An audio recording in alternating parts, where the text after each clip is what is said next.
Welcome, everybody. Thank you very much for joining us today. As always, I'm excited to share our guest with you. But before I do, I want to thank some people that we always thank. We want to thank brassandwinds.com, a Quinn the Eskimo company. When we're looking for brass or woodwind instruments for our students, we always call brassandwinds.com first. They're terrific people, and I'm sure they can help you as well. We are truermu.com. If you're interested in studying piano on your own, especially jazz or blues, and you've never played before, try truermu, truermu.com. Now, without further ado, I'd like to introduce you to our guest. Dr. Ron Carter is a distinguished professor at UNC Fayetteville State University. He is the former director of the world-renowned Northern Illinois University Jazz Ensemble and a former director of jazz studies. He's also a jazz clinician that works all over the country and a jazz musician who has performed with Clark Terry, Jimmy Heath, and Lou Rawls, just to name a few. Dr. Carter, welcome to our show. Thank you for being here with us today.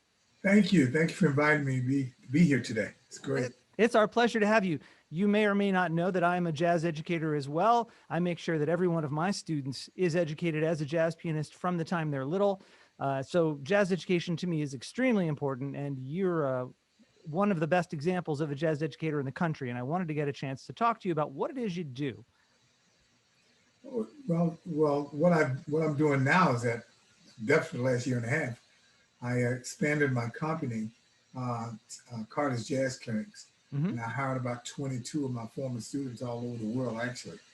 And they're doing clinics and workshops. We actually sponsored 2 virtual jazz festivals that were unbelievable, over 1,000 participants, each one. And had participants from all over the world, actually. So it was great. That's fantastic. What distinguishes your approach from what you would consider to be other approaches that are, of worth notice? Well, I take a very strong interest in approaching it from the Afro-American culture, And what I mean by that, I incorporate a lot of singing, I incorporate dance. My motto is jazz is a vocally derived art form based on a dance tradition. Wow. And that's my approach to teaching. And all my textbooks, I did 3 books with GIA Publications and 1 with the Alfred Publications. I'd like to hear more about this because, of course, at this point in history, jazz has become institutionalized. It can be very dry and academic, and it sounds like you're taking a completely different approach. I want to hear more. Yeah, when I started at Northern Illinois University in 1994, but I taught high school for over 17 years at East St. Louis Lincoln High School, which is the high school Miles Davis went to. Oh, wow. In fact, I inducted Miles when he came back for the Cool Jazz Festival. I inducted him into the High School Hall of Jazz and Fame in 1983.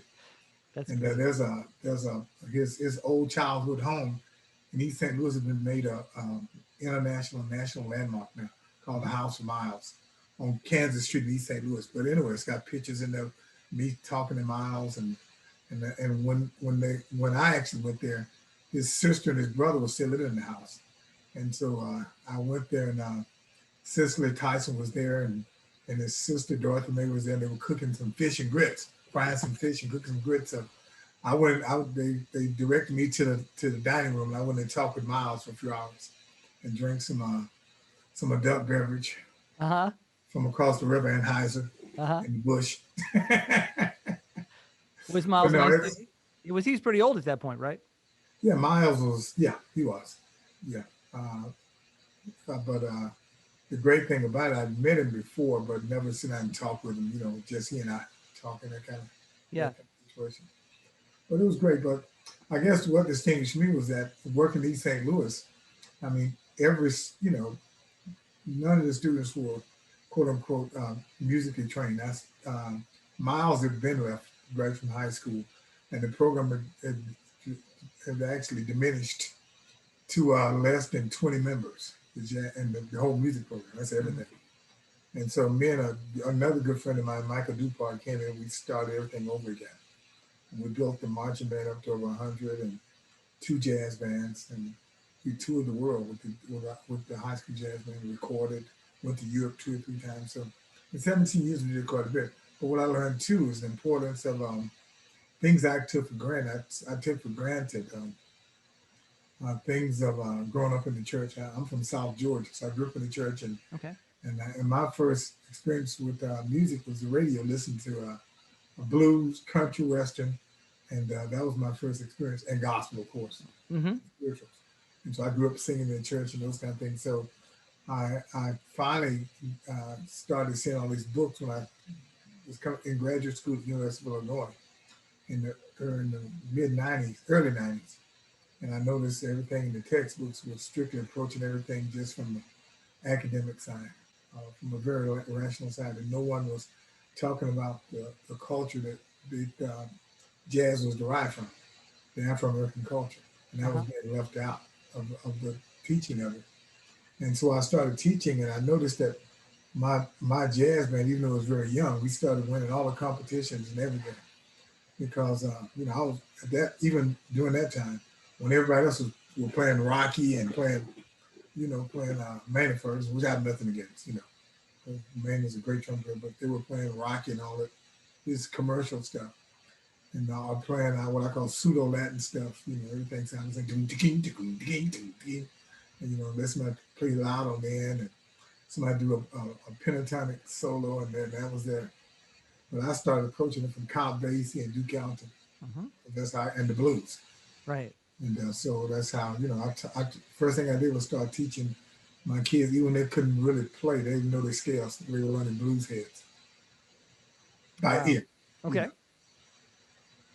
So I worked in a church for just a few months. I got a job playing piano for a church. I did all right. I wasn't able to continue that job, unfortunately, but I was there long enough to really realize, because I had been playing jazz for a good 15 years at that point, just what you said. There is a difference between the people that have grown up in a church who play jazz and people who have not grown up in a church and play jazz. The presence of the church in jazz music, even if it's not explicit, is powerful and fundamental. And I'd like you to say, well, for somebody like me, if I was one of your students and I'm not going to be in that church, what are you going to be able to teach me? How can you get me that?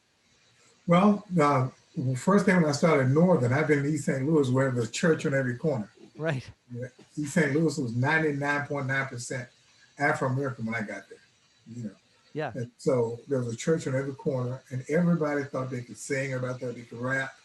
So that was that kind of culture. They weren't into jazz, even though Miles went to the high school to Leon Thomas and all those great jazz musicians.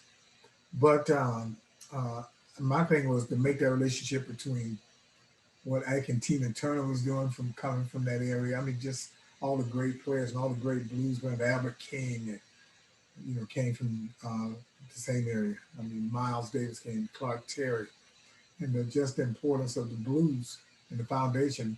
But it all was stemming from the culture of music being related to the voice, vocally related, and also music being related to dance. And no one was approaching it from that way. And even when I started working with Jazz and Lincoln Center in 1996, when I started working with Jazz and Lincoln Center with Winton, that was the first thing Winton actually brought me in to work with the Jazz and Lincoln Center Orchestra because they were getting ready to start touring. And he wanted me to work with them on how to work with college students and college directors and high school students when they go how to do those kind of things. And I met Winton when he was 18, he told me. He was on tour with Art Blake and the Jazz Messengers.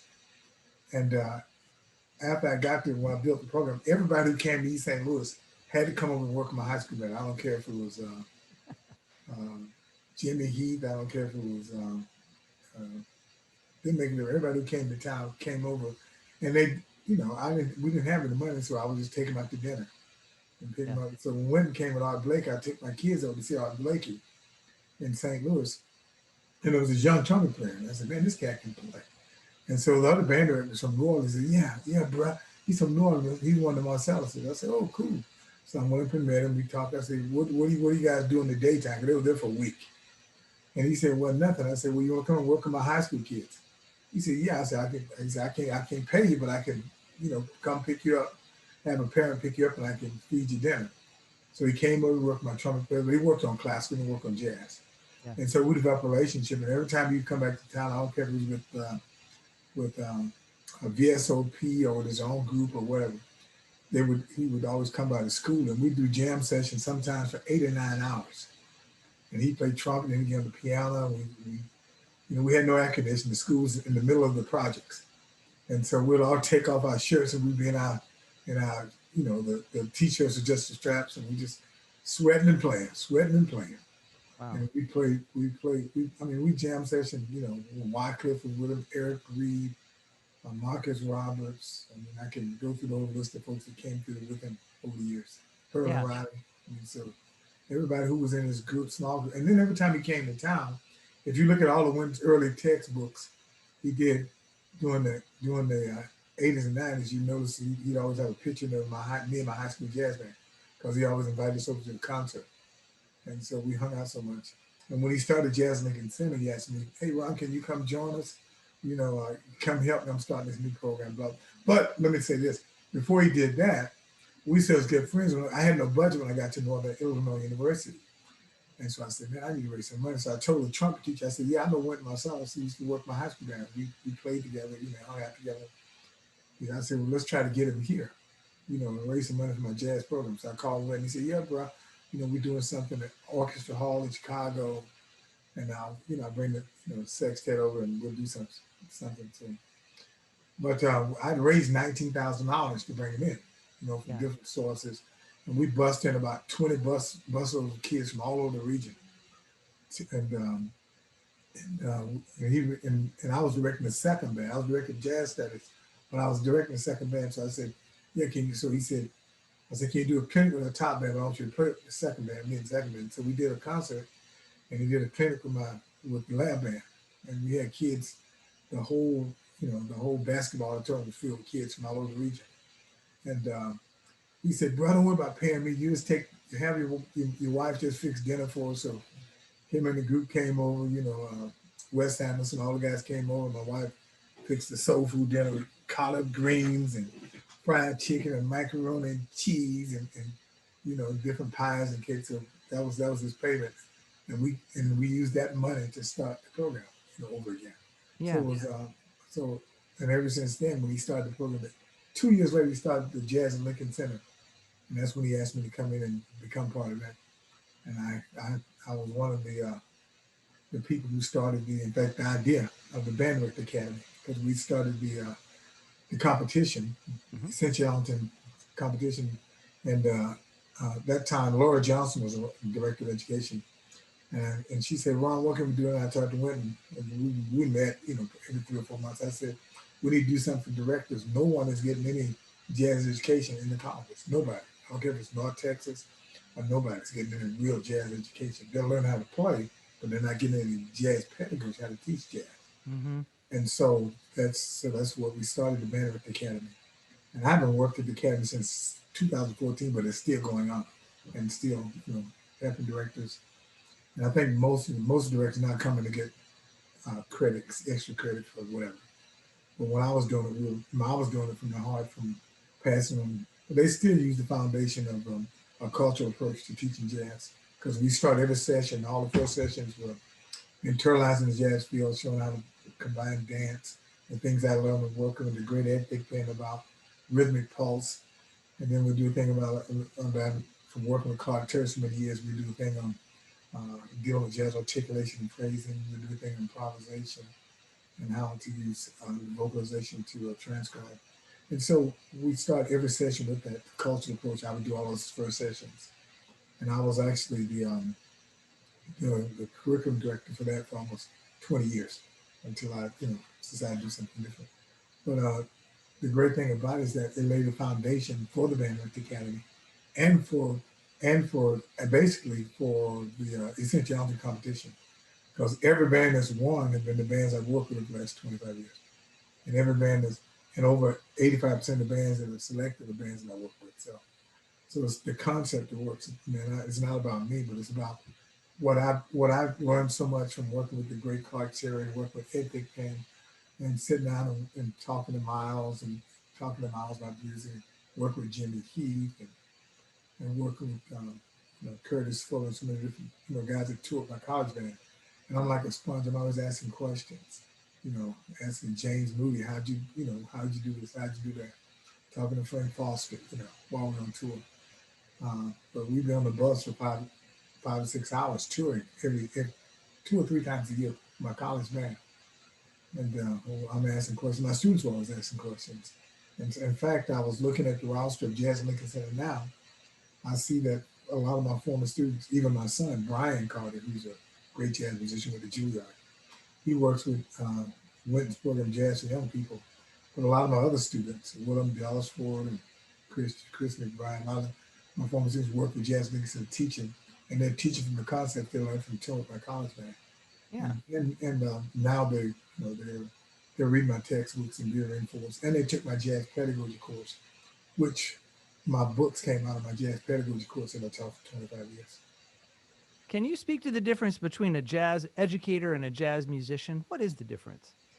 Well, there are many great jazz musicians, but a lot of folks haven't really sit down and conceptualize how to actually learn. It was so funny because a very good friend of mine, a great guitarist, Fareed Haq, he played with everyone and plays classical, plays all different guitar from all over the world. Extremely great jazz player and classical and any merengue, any kind of music you name, he can play. But it was funny because he said, I said, yeah, Fareed, how'd you know how to play jazz? He said, yeah, I went to North Texas for a semester, and then I went to Northwestern University. That's where I got my degree from.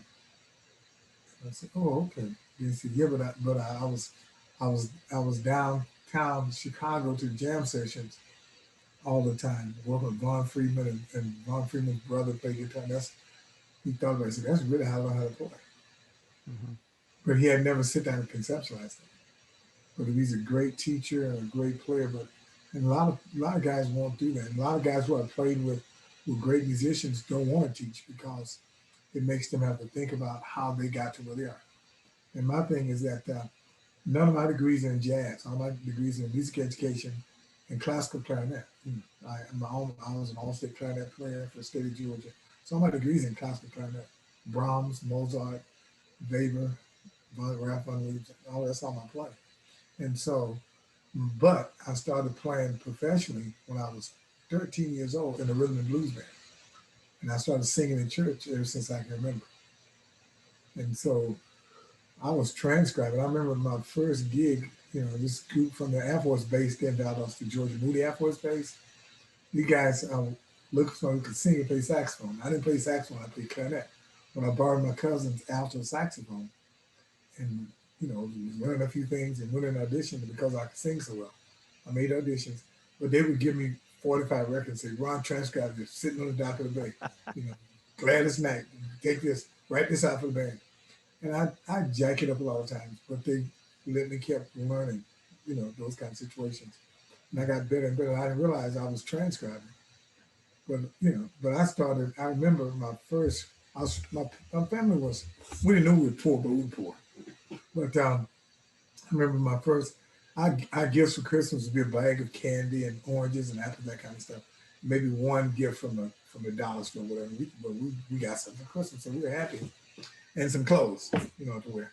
But my mom said, I remember she said, what do you want? I said, I want a tape recorder. So she bought me a little square tape recorder. And I would record myself imitating different people singing. Ah.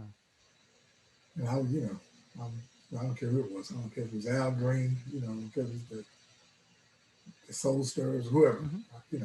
Right. James Cleveland, I would try to imitate what I heard on the recordings until it trained my ear to hear. And then I started playing in church, and nobody ever called the key. They just start playing. You better jump in there. And most of the time, it's going to be in a jacked up key. Me on alto saxophone, a lot of times the keys that. And then playing in rock bands too. I played in a lot of rock bands, so I played a lot of concert E, concert A. Yeah. So you translate that to alto saxophone. You either learn how to hear or you learn how to put the horn back in the case. Let me take a moment to clarify for the people in the audience who are not sax savvy. If you play saxophone, typically your friends are the key of B flat, the key of F, maybe A flat, probably C is okay, D is all right. If you're playing in keys like you might find in the church where you're in G flat or D flat, you might be out of your, reach. And of course, these guitar keys like the key of E and the key of A, these can be very dangerous for the saxophone because it's not where you're used to. It's hard to make the instrument sound good in those keys. Yeah, yeah, very much so. So, but it trained me to be able to hear in all keys. And then my Yes. first professional group when I moved to St. Louis, I played with a piano player, Vera Bolden, who was a great musician, but she didn't really read music that well. But her ears were like she could hear anything, Yeah. and so so we'd be playing somebody call and say, "Hey, do you know this song?" And she just start playing it E or A or D, whatever. And they'd hum it and say, mm-hmm. She'd hear and start playing. So I got to jump in there and play the melody, and whatever Whatever key key she that was she do it. picked. That's right, Yeah, that's great because a lot of singers don't know what their key is. And right, so as a piano player, it's real helpful to be able to just play in that key. But as a saxophone player, you're not usually expected to do that. right. But if you playing in rock bands and on alto or playing in church, you learn how to be very versatile doing those kind of things. So is this part of your technique for teaching young jazz players? Is this part of your approach? Well, one thing in my high school, we learned the cycle of fours, Hmm. but we also learned by half steps. Okay. So they go from B flat to B natural. Yeah, yeah. So immediately getting out of that comfort zone. Yeah. Yeah. And so, and even tunes that go to complex changes, I was telling them, my kids got what they can, they didn't know Giant Steps was a hard tune. It was a matrix. And Right. so we learned it as a funk tune. Da, da, da, da, da, da, da. And so everybody be playing just jamming. They Wow. knew it was hard. They just heard it. Yeah, And so yeah. then when they finally learned, I said, man, I was doing that. And it's so funny. My son, even after he went to Juilliard, and he was the lead drummer in the Juilliard big band for many years, played in the bass band, played with Wynton Jazz Mix Orchestra. He said, Dad, when you were doing the South Shore Youth Jazz Ensemble was a group I started when I started Northern. It was kids that ranged from 8 to 21. And it was in the south side of Chicago.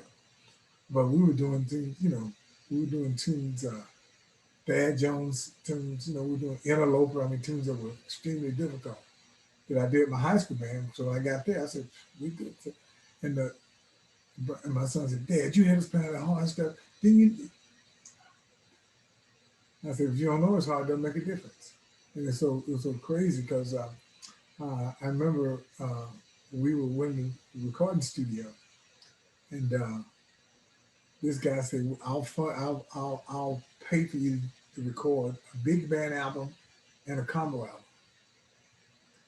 And so and Russell Gumbs was and who's won all kind of Grammys, played with Wynton, Pulitzer Prize. Okay, but anyway, Russell was playing lead, and he had to play for 3 solid hours. But Scott, you had me doing. I said, but you did. Well, So I think a lot of things were done just out of the frustration I had with learning how to play, and what helped me mhm. was translating that. And then when I got to Northern Illinois University, I thought everybody could do that. And I had all these kids coming in, who were all staters all over the country, but they really couldn't, and they would get angry. I said, "You guys got to learn how to play the blues. You can't even play the blues." And they play all these fast tunes, but they couldn't play the blues. There was no jazz in what they were playing. And so that's the first thing we started. So I made some quick enemies at first, but eventually especially when I took over the program in 2 years, and took over the top band and the program when I was in the first. They didn't have a choice. And then I started teaching jazz pedagogy. I took over the jazz pedagogy course. Well, I added a jazz pedagogy course and a Mhm. music business course. I had a lot of different things there to prepare them for the real world. Okay. And also there were no jam when I got there in '94. No jam sessions were going on in DeKalb. None of the kids they say were afraid to go to Chicago because there was no diversity in the program. 300 music majors and no diversity, zero. Yeah. So that was I was less than 45 minutes from Rockville, Illinois, Mhm. which was about 51% minority, between Hispanics and African American. In Chicago, about 47%. But but there was no relationship. And all Mhm. the touring that was done with the jazz ensemble was done in Iowa, Indiana. places where there was no diversity. So kids were afraid to go to Chicago.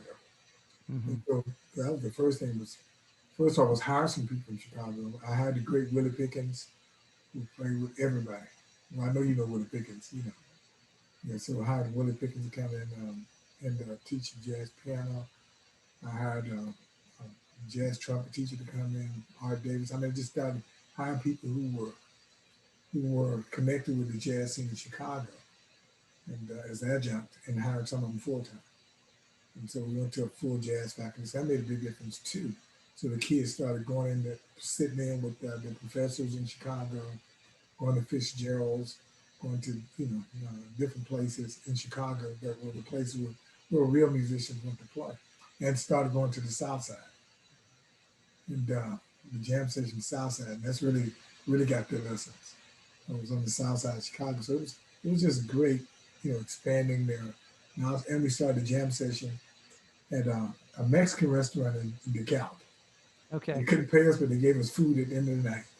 that works. So but the kids they were afraid to come out first. So myself and Fareed Hawk would we don't want to play at first. We bring in different people from the city to play with us. Eventually, the kids got the nerve and they started playing. They started going to Chicago, started going to all different places in Chicago, jamming. Then I started the South Shore Youth Jazz Ensemble, and that was a relationship, over 100 high schools in Chicago. And so getting students to my youth program, again, getting them to a possibility and the knowledge of Northern Illinois University. Because I said Northern Illinois, they said Northwestern. I said no, Northern Illinois University. It's in DeKalb. But they would say Northeastern, no, not Northeastern. Northwestern, no, not Northwestern. But now, all the I would say 80% of the young musicians that are top musicians, the Marquis Fields and all those folks who are really Quentin Coates, guys that are really playing in Chicago now, or former students of mine from Northern, or came out of my South Shore East Jazz Ensemble. So So I'm beginning to piece together some of this method, this cultural method that you're talking about. It sounds like in your world of jazz, the voice is king. Singing ideas back and forth to people is the most important thing, and then figuring out what key they are and what scale might go on them is kind of way down the line, as opposed to starting with, "Do you know all your scales in every key?" or "Do you know how to play these seven songs?" Like it sounds like people came to your program knowing how to make themselves sound good, but they didn't have that global understanding of the music. yeah, well, I think our entire music education system is based on Western European logic. Hmm. So we know how to teach that. But teaching somebody how to swing in the funk style and the blues style and the rock style and the jazz style, the shuffle style, that's not as easy. Teach someone to hear what key they're in as soon as the song starts.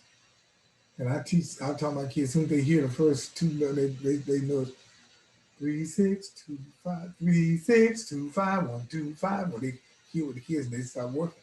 Yeah. Go to work and they start hearing things. And we use scales to learn how to hear in scales. So they had to learn the scales. Everybody in my high school band had to learn these scales before I let them in the top band.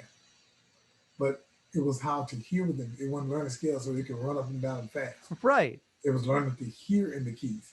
So if you're transcribing, oh man, that's part of the major pentatonic, that's part of the minor pentatonic, that's part of Hmm. the diminished.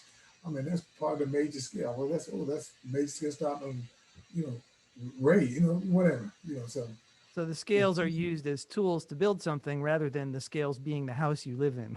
right, and scales are really just there so you can create melody Yeah. in the context. So That's one thing Windmill always said. One good melody is worth 1,000 notes, worth more than 1,000 notes. tell me about dance. Tell me about how the dance fits in. Okay, the dancing, and I got that from working with Ed Thigpen over the years. Hmm. Um, Drummer. yeah, great drummer. And the thing about Ed, and I found that he has a book now out called Rhythm Brought to Life. It's published by Alfred, but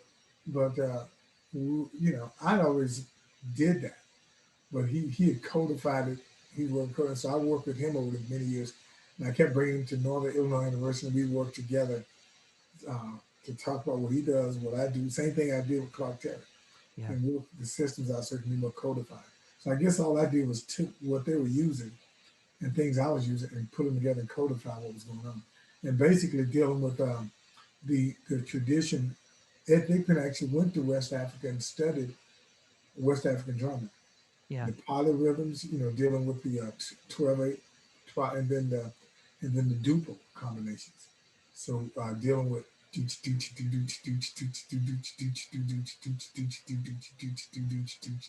Spain, Spain, the lane, Spain, a do got chicagoon, got chicagoon, got chicagoon, got chicagoon, got chicagoon, got chicagoon. So duple versus triple, and the combination of that, you start playing bebop and layer and stuff on top of that. And my students learn, and that's one thing we talk about all the time. I'll say, I don't care if you're going by the choir room, by the orchestra room, you listen and you decide if it's a duple, a triple, or a combination thereof. My students, before they came out of my high school program, they were able to do that. Yeah. But I do things with college, groups, and they had no idea what whether music, the pulse was duple or triple. And to deal with jazz, and it was so funny. I remember years ago. I don't know if you remember this when swing dance. All of a sudden, he said, Hmm. swing dance, big bad voodoo daddy and all that kind of stuff.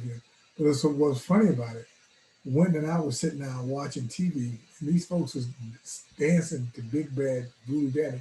The music was in triple, and they were dancing in duple Right. because they didn't really hear it. It was just whatever.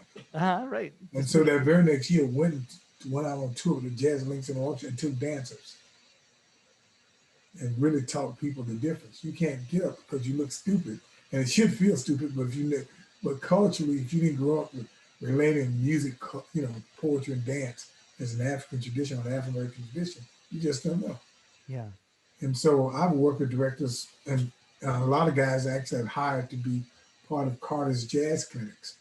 People like Steve Siem. He just retired from Sun Prairie High School. He was a finalist at St. Elton over 20 different times.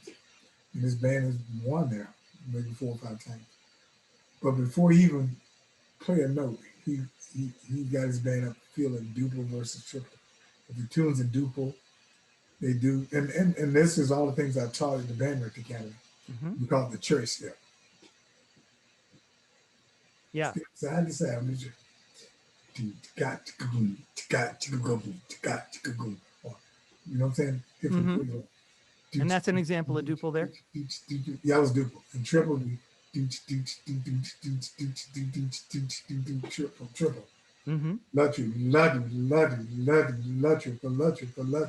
So something like a 12/8. It is 12. It is African 12/8. Okay. It's Polywood and Yeah. Yeah. African drumming. And I've did workshops for the last 30 years. And, all the music conferences, all the jazz conferences, all that kind of stuff. And now a lot of people at least are trying to do it. Some people still didn't know it just enough to make themselves look stupid, but at least, and that's one reason I did the textbooks to Right. do more codification, because a lot of people, would have me come work with the band, and then all of a sudden they become an expert and they're out doing some, especially when it comes to vocalizing, some dumb stuff, So, Uh-huh. Well, you how know, do you move to the triple? How do you move to that? how do you do the triple? Well, if uh, you're dealing with kids, you tell them about taking a quarter note and dividing it in two parts of four equal, Hmm. or dividing triplets. Hmm. So if you're doing one, two, three, four, one triplet, two triplet, three triplet, four triplet, one. But swing is the anticipation of the downbeat.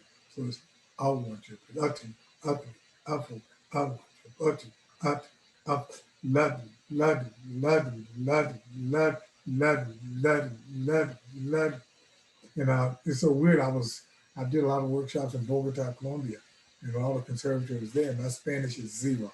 I mean zero. And so I was sitting there watching Beyonce.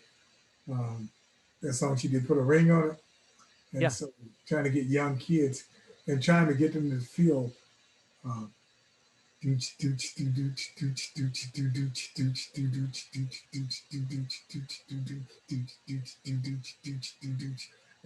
A drop bit like it's hot, yeah. A drop bit like it's hot, yeah. A drop bit like it's hot, yeah. A drop bit like it's hot, yeah. Love you, love you, love you, love you, love you. Do do do do do do do do do do do do because I was doing a workshop at the Barbican Center in London when I was with Jazz Lincoln Center. We started the Vanderbilt Academy in Great Britain. Mm-hmm. It was called Jazz Essentiality. Um, I forgot what we called it. But anyway, we did it for 2 or 3 years. But anyway, I was working there, and this young kid, a very talented young trumpeter, he said, "Professor Carter, you're the Yoda of jazz." That's great. So funny. And I laughed at him. I told my wife, I said, I didn't know if that was an insult, but I think he meant it as a compliment. You're the Yoda of jazz. I said, I hope you don't think I look like Yoda, but whatever. Well, everybody loves Yoda. Come on. Oh yeah, well the baby Yoda. They don't like the big one. They like Okay. they like the baby Yoda. Yeah. But anyway, but just feeling the pulse. And and then we always do a comparison, of I do a lot of different exercises when I'm doing workshops with different bands. And I guess that's why the bands I've worked with had such success with the Essentiality competition. Mm-hmm. Um, because I've been going out to Seattle for 24 years now. Mm-hmm. Working with Garfield and Roosevelt, all schools that have been perennial winners of Essentiality. Going to Miami the last 15 years, working New World School of Arts for 20 years. And working with Delaware School of Arts, they won it several times. And working with Dreyfus. A lot of different schools that have been very successful. St. Johnson, they take the concepts and they learn the concepts themselves. I still come in and work with the band, once a year, but Mm-hmm. they start the whole process, you know, working on concepts. And I just started working with a group in Plano, Texas, Plano West High School about 6 years ago, and they've been finalists 3 years now already. And but he works on the concepts, Plano West High School. Same thing at the Triangle Youth Jazz Ensemble. I moved here to North Carolina when I retired, and I started working with a group here.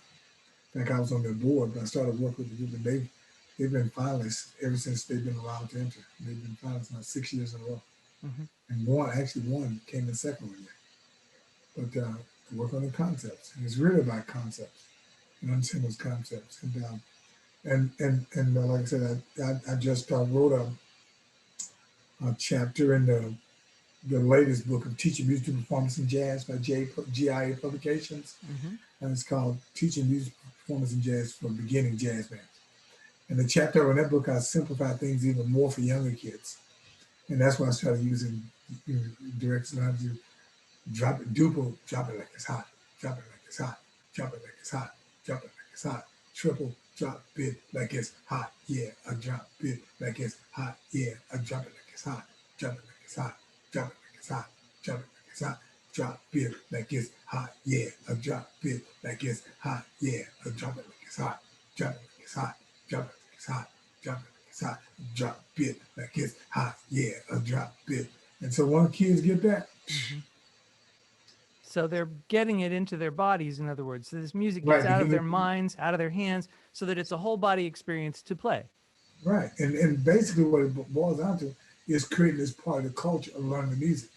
Rather than Mm. sit down, I must Mm. know how to say 1 and 2 and 3 and 4 and 1 and 2 and 3 and 4 and so So it's more than just about how to play a song or how to correct something. This is about how to start from the beginning. This is about oh yeah, where to put the music rather than something to put on the music.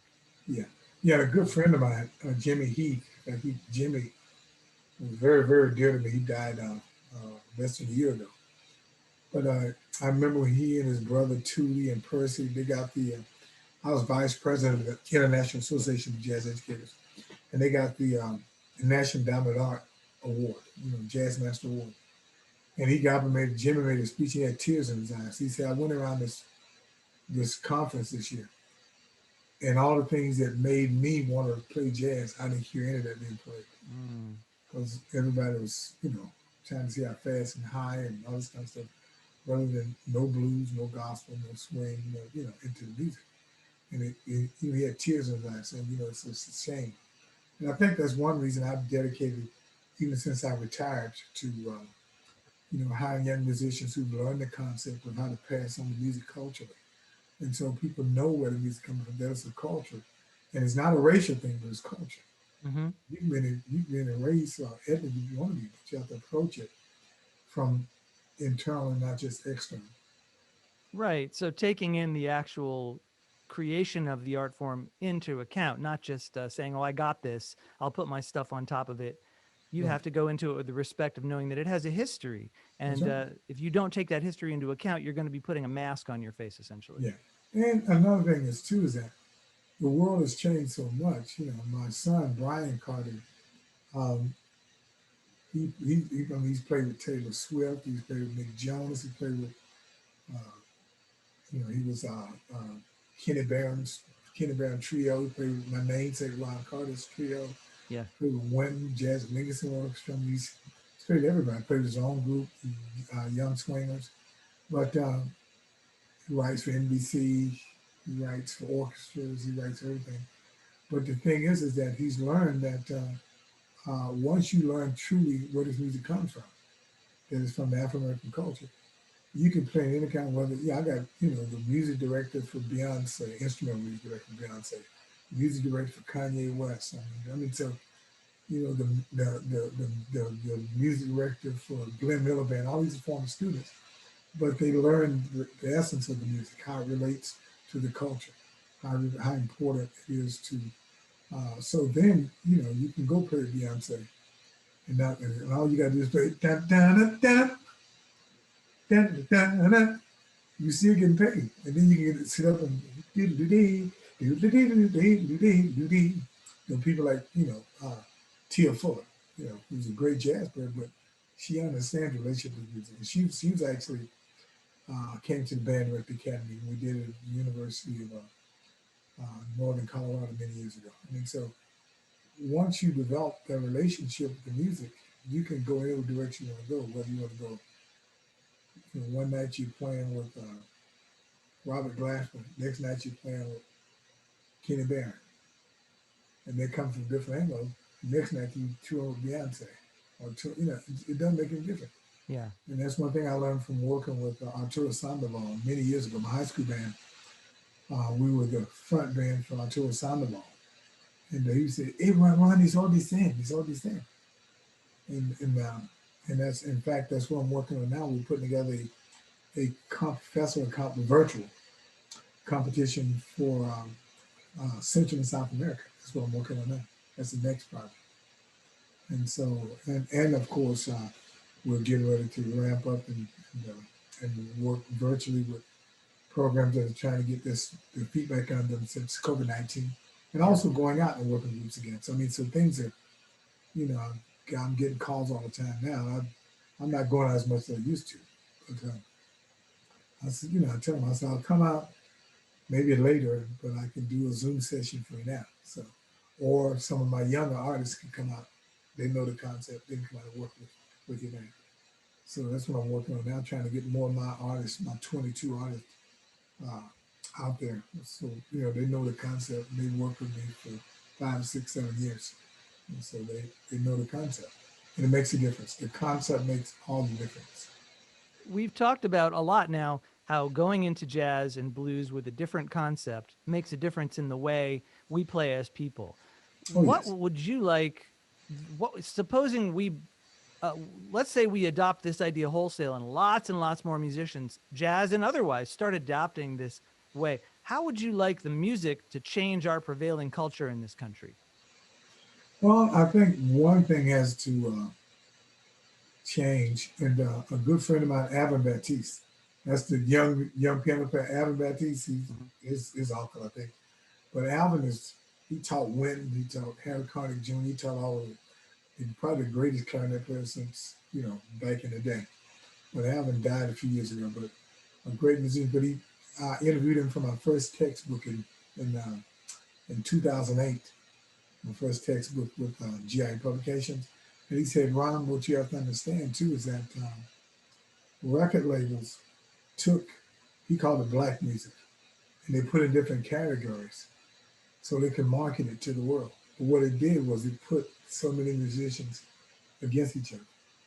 Gospel musician against the jazz musician, the rock musician, this and the blah. You not realize it's all from the same egg. And so I think I was doing a Zoom session for Stax Records. They have a youth program down in Memphis. I know you remember Stax Records, back Yes. in the day. Yes. But anyway, they have a youth program down there now. They're doing a great job. But he was saying, man, we can't get kids into jazz. I said, first of all, there's it's all the same. If you approach from the blues, it's all the same. I never had a problem. And I've worked with, I've started programs, expanding the program at Northern Illinois University, starting the East St. Louis Lincoln High School Jazz Band, starting the South Street Jazz Jazz Ensemble, starting the Rockford Youth Jazz Ensemble, working with the Triangle Youth Jazz Ensemble here in North Carolina. Is really just about making the music available and making it culturally relevant. And you don't have to be uh, um, a great jazz musician to make it culturally relevant. But you do have to be someone who's willing to research. And I always tell anybody, you don't get up trying to teach somebody the blues when you can't sing a blues and play a basic blues yourself. You got to know what that experience is. It's just like trying to tell somebody what Ruth Chris steak tastes like versus sizzling steak. You say, well, it's just buttery and it's cut. I mean, you got at least, what I'm saying? You got to be something you can bring them over to your side. But I think it's getting our young people, because when we used to come to high school, we were playing everything. We'd go on tour, and I'd take the students who could sing. I'd put together a gospel choir. I'd arrange no net arrangements or octets arrangements, whatever, and we called it gospel horn. So we toured. We played churches. We played jazz. Then we played Disney World. We played Universal. We played everything. Yeah. So we come back with some money in our pockets, because we stopped at churches in Nashville and big churches in Atlanta, and they do a love offering. We play for the morning, so they do a love offering. They give us $3,000 or $4,000 for being in church for 2 hours. Mm-hmm. I mean, so it's really about, and the same thing about college group. You're talking about in Northern, we had at that time we had 27,000 students. Kids would say, I don't like jazz, but I like the NIU Jazz Ensemble. And that's an oxymoron, but you have to let them know this music is alive, it's not dead. And that's one thing Adam Batiste said. As long as there are people dancing to music, and 99% of the dance music in the world is Afrocentric. It comes from the African tradition. When I went to Cuba, the music they dance to is Afro-Cuban. When I go to Peru, Afro-Peruvian. When I go to Colombia, Afro-Colombian music. This country, Afro-American music. I mean, so it's the African tradition, which relates to music, dance, and poetry, all is one sphere rather than separate things. And once you make those relationships, you notice people stop being so territorial, and you have a problem. I never had a problem getting my kids to practice. When I taught high school, we would practice. We start at 6:30 in the morning, and then we come back at 6:30 at night and rehearse for another 2 hours. That was every day, and That's then great. on weekends. Yeah. And then we were a marching band doing 2 and 3 hours of marching band. That's pretty good. We did that So, for 17 years. But when I was in college, the same thing. When I was at Film Cooking University, we start at 6 in the morning, go to 8, and come back at 5:30, and go to 11 o'clock at night. so the sense of unity brought them together. This idea of Yes, unifying people was so powerful and so attractive that it was worth all the work they had to do. yes. But also the music, making the music come alive and not just being a mental exercise all the time. Yeah, yeah, yeah. Right. So that the music is alive. It's worth doing. It's not Right. just something where the reward is at the end of it. The reward is the making of Yeah, I used to have to, when I was teaching, I used to have to make my kids go home, it. even at university. On weekends, my kids, we on tour, my kids would get together and they would say, hey guys, let's get together. This weekend gonna be milestone. We're gonna take 1958 milestones and we're gonna work on tunes from that. And everybody come in doing, and they transcribe tunes, transcribe the solos, and they jam all weekend. Wow. And the same thing I was taught in high school. I taught this nightclub, bars, actually a bar, wasn't a nightclub. Well, I guess it was a nightclub too. But anyway, I said, give us 2 hours on Friday. Just give us five, 5 to 7. The parents come up with their kids, they do our jam session. Then after that, they can stay in whatever they want to do. And my kids will be out. And so, but I did the same thing. Myself and Terrell Stafford did the same thing. We were in Western Australia. We started the St. Jonathan program there in Perth. We call it St. Jonathan Down Under. And um, we talked to them about starting jam sessions. They go to a restaurant and say, I know you can't afford to pay us, but if you give us a meal at the end of the night, that'll be fine. If you build a clientele, then they'll start paying. Yeah. And so a lot of they did that even in Western Australia. So it works. It works. It's not something that's mystical. It's the culture and the history of the music. The music from the African tradition has always been communal.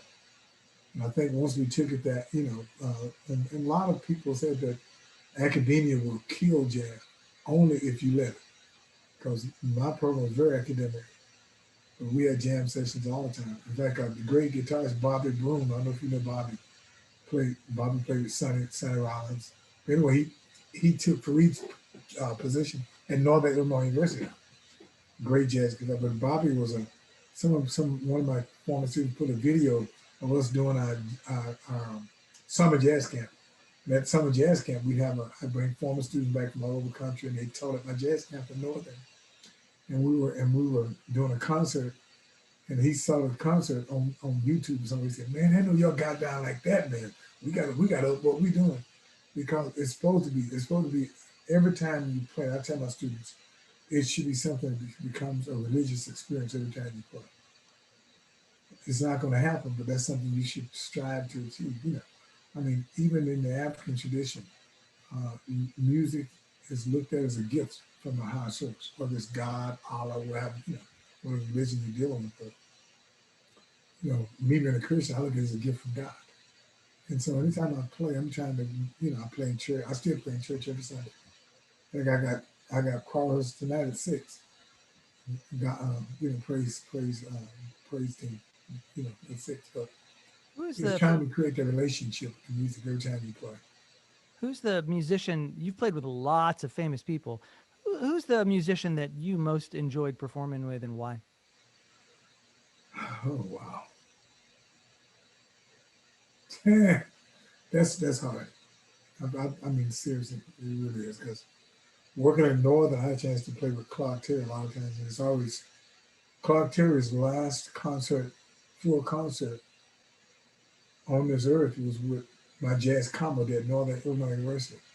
In fact, I picked him up at the airport, and he had somebody with him. I mean, he's a he couldn't walk. He was in a wheelchair. And he toured with us every year. But anyway, he came in and I said, Clark, we just want to do this, you know, with you, man.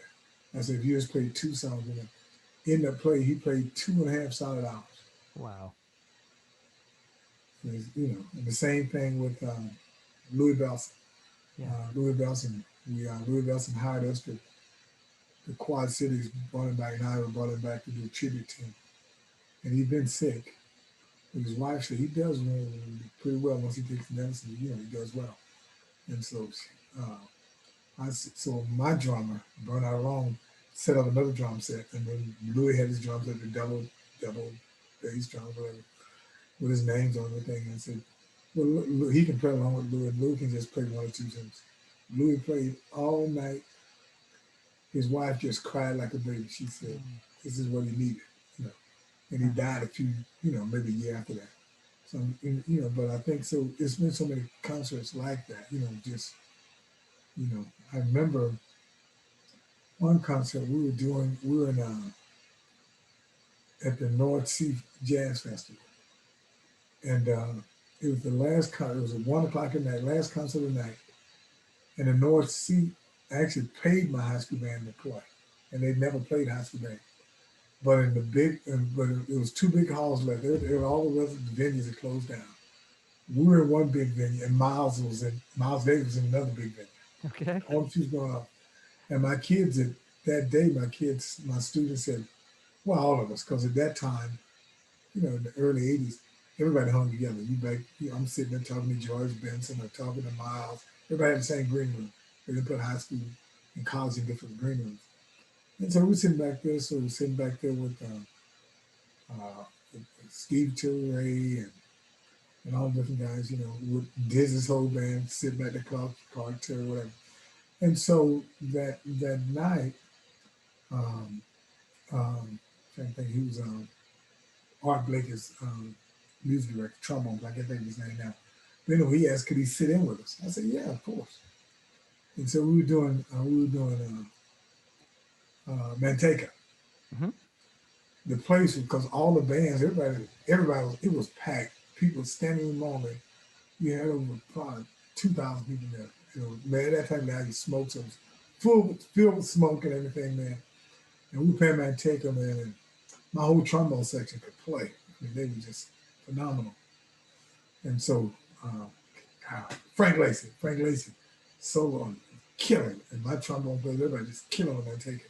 And so one of my students put on my pant leg, said, Mr. Carter, Steve Teresa said, can he sit in too? Steve was Dizzy's music director for his group out there at the North End.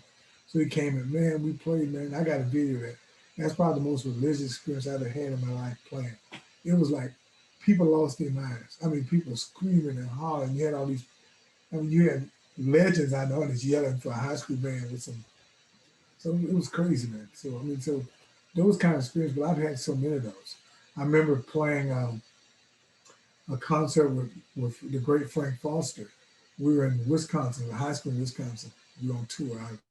We did a whole week tour with Frank. And so we did Shining Stars and all of this, we did,